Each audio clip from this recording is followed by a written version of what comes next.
जब कोई व्यक्ति क्रोध में होता है तो उसके मन में भ्रम बस जाता ही और बुद्धि का क्षय हो जाता है। अपने हिस्से की मेहनत किए बिना फल की प्राप्ति करने वाले लोग चोर कहलाते हैं। जो मनुष्य आपकी भावनाओं की कदर नहीं करता है, उसके साथ रहने से बेहतर है कि आप अकेले ही चलें। जो मनुष्य जरूरत से ज्यादा सीधा होता है, उसका विनाश सबसे पहले होता है, क्योंकि जंगल में सीधे पेड़ पहले काटे जाते हैं। मनुष्य योनि में जन्मे लोगों को जीवन की इस महाभारत में स्वयं ही श्री कृष्ण जैसा सारथी और अर्जुन जैसा महारथी बनना पड़ता है। जिन लोगों की किस्मत अच्छी होती है, वह बुरा होने पर ईश्वर को दोष देते हैं, और जिनकी किस्मत सदैव ही खराब रहती है, वह थोड़ा सा भी अच्छा हो जाने पर ईश्वर को धन्यवाद देते हैं। किसी को मुंह से बोलकर क्षमा कर देना आसान है, लेकिन उस दिन से माफ करना आसान नहीं होता है। एक व्यक्ति का दूसरे व्यक्ति से संबंध तभी जुड़ता है जब उनका पिछले जन्म में कोई रिश्ता रहा होता है। वरन दुनिया की इस भीड़ में कौन किसको जानता है। भगवान अच्छे लोगों की परीक्षा लेते हैं और उनका साथ भी देते हैं, लेकिन बुरे लोगों को संपत्ति देते हैं, लेकिन उनका साथ नहीं देते हैं। इतिहास बीते हुए कल के सुख की बात करता है, विज्ञान आने वाले कल के सुख की बात करता है, परंतु धर्म कहता है यदि तुम सच्चे हो तो हर रोज सुख पाओगे। अज्ञानी व्यक्ति स्वार्थ लिप्त होकर कार्य करते हैं और बुद्धिमान व्यक्ति विश्व कल्याण के लिए काम करते हैं। इंसान जब भी किसी गलत कार्य को अंजाम देता है तो वह दाएं बाएं आगे पीछे देखता है, लेकिन वह ऊपर देखना भूल जाता है। इस संसार में जन्मा प्रत्येक व्यक्ति आवश्यक है। हर किसी के अंदर अपनी ताकत और क्षमता होती है। हमें किसी का अनादर नहीं करना चाहिए। जिस प्रकार से मैंने कई जन्म लिए हैं, उसी प्रकार से तुमने भी कई जन्म लिए हैं। ना ही यह मेरा आखिरी जन्म है और ना ही यह तुम्हारा। यदि आप अपने लक्ष्य में सफल नहीं हो पा रहे हो तो अपनी रणनीति बदलो, लक्ष्य नहीं। अनियंत्रित मन व्यक्ति के जीवन में एक शत्रु की भांति होता है। कोई भी व्यक्ति अपने विश्वास के आधार पर ही निर्मित होता है। वह जैसा सोचता है ठीक वैसा ही बन जाता है। कर्मों का फल व्यक्ति को उसी प्रकार से ढूंढ लेता है जैसे एक बछड़ा अपनी मां को गायों के झुंड में पहचान लेता है।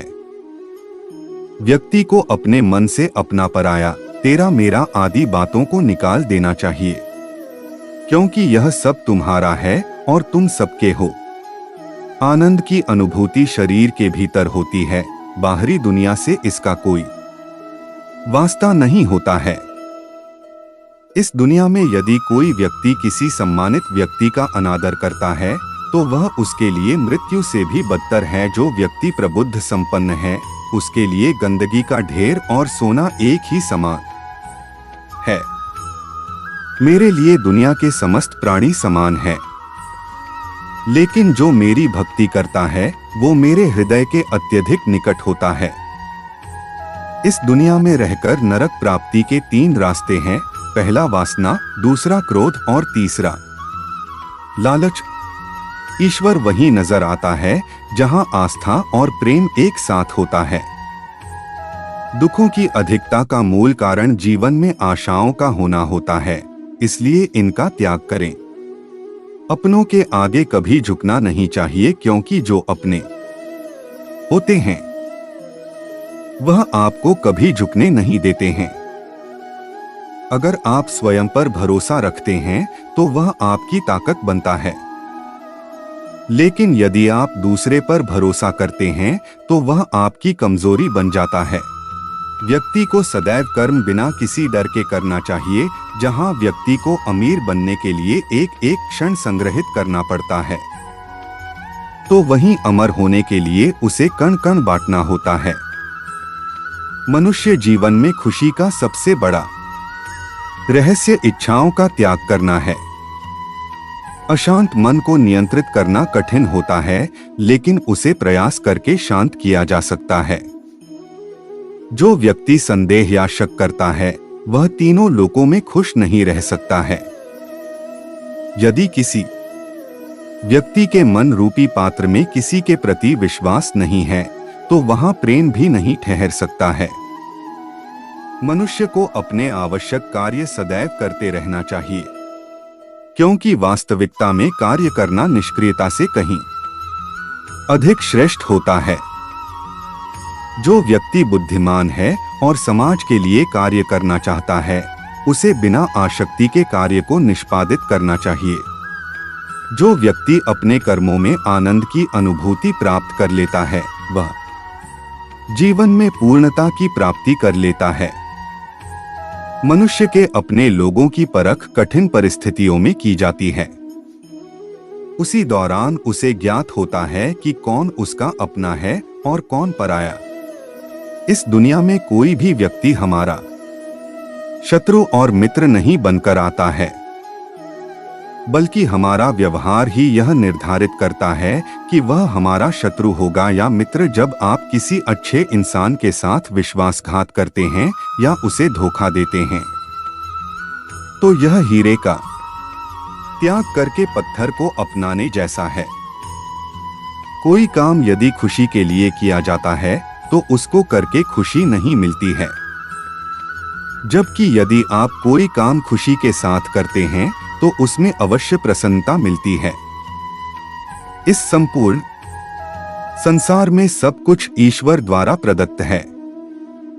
ऐसे में यदि आप किसी जीव को चोट पहुंचाते हैं, तो आप मुझे कभी खुश नहीं कर सकते हो। अगर बुरे लोग समझाने मात्र से सुधर जाते, तो कदाचित महाभारत का युद्ध नहीं होता। अगर कोई व्यक्ति जो अधिक हंसता हो और अधिक बोलता हो, लेकिन यदि एकाएक वह चुप हो जाए, तो समझ लेना वह अंदर से टूट चुका है। किसी भी व्यक्ति के भरोसे का अंत करके कभी भी अवसर का लाभ नहीं उठाना चाहिए। जीवन में प्रेम ही ऐसा योग है जिसमें कभी वियोग नहीं होता। इसका अंतिम चरण मिलन होता है। व्यक्ति को स्वयं की योग्यता पर कभी घमंड नहीं करना चाहिए, क्योंकि पत्थर भी वजनदार होने के बावजूद जब पानी में जाता है तो डूब ही जाता है। ईश्वर अगर किसी मनुष्य को उसके भाग्य से मिलवाने में काफी इंतजार करवाते हैं, तो समझ लेना कि उस व्यक्ति को उससे अधिक मिलने वाला है, जितना कि उसने ईश्वर से मांगा है।